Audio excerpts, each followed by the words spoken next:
আশা করি আপনারা সবাই ভালো আছেন। আজকের ভিডিওতে আমরা একটি অত্যন্ত গুরুত্বপূর্ণ ওষুধ নিয়ে কথা বলবো, যার নাম অ্যান্ড্রোক্যাপ। এটি মূলত পুরুষদের হরমোনজনিত সমস্যায় এই ওষুধটি চিকিৎসকরা দিয়ে থাকেন। এর মূল উপাদান হলো টেস্টোস্টেরন অ্যান্ড্রোকানোয়েড।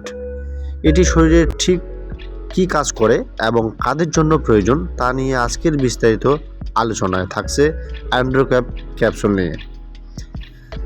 অ্যান্ড্রোক্যাপ মূলত একটি হরমোন রিপ্লেসমেন্ট থেরাপি।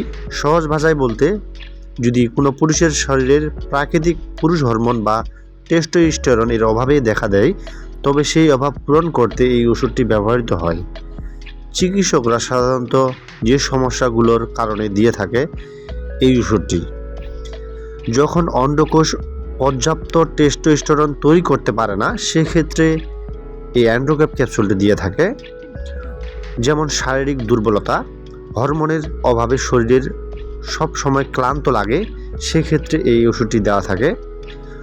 যৌন অনিচ্ছা, যদি হরমোনের অভাবে শারীরিক মিলনের প্রতি অনীহা তৈরি হয়, সেক্ষেত্রে কিন্তু এই অ্যান্ড্রোক্যাপ ক্যাপসুলটি খুব গুরুত্বপূর্ণভাবে কাজ করে থাকে।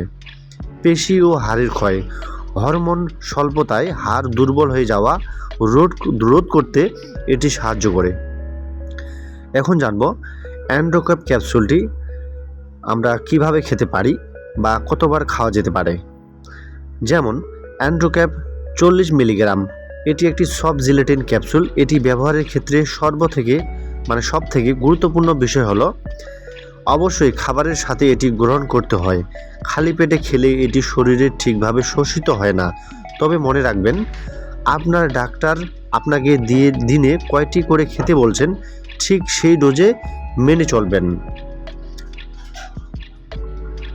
এখন জানবো সব ওষুধের মতো এর কিছু সম্ভাব্য পার্শ্ব প্রতিক্রিয়া থাকতে পারে বা রয়েছে, যেমন ব্রণ হওয়ার প্রবণতা বৃদ্ধি, ওজন বেড়ে যাওয়া বা শারীরিক পানি আসা, মেজাজের পরিবর্তন বা খিটখিটে ভাব হতে পারে।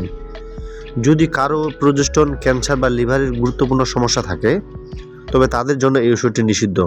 এছাড়া এই ওষুধটি ব্যবহারের আগে অবশ্যই একজন অভিজ্ঞ ডাক্তারের পরামর্শ নিতে হবে, কারণ ভুল ডোজ আপনার শরীরের হরমোনের স্বাভাবিক ভারসাম্য নষ্ট করতে পারে।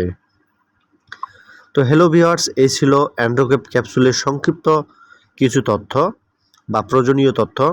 আপনি যদি মনে করেন আপনার শরীরের হরমোনজনিত ঘাটতি আছে, তবে নিজে ওষুধ না কিনে একজন এন্ডোক্রিনোলজিস্ট বা অভিজ্ঞ ডাক্তারের পরামর্শ নিন। ভিডিওটি ভালো লাগলে লাইক দিন এবং স্বাস্থ্য বিষয়ক আরও তথ্যের জন্য আমাদের চ্যানেলটি সাবস্ক্রাইব করে থাকুন। ধন্যবাদ।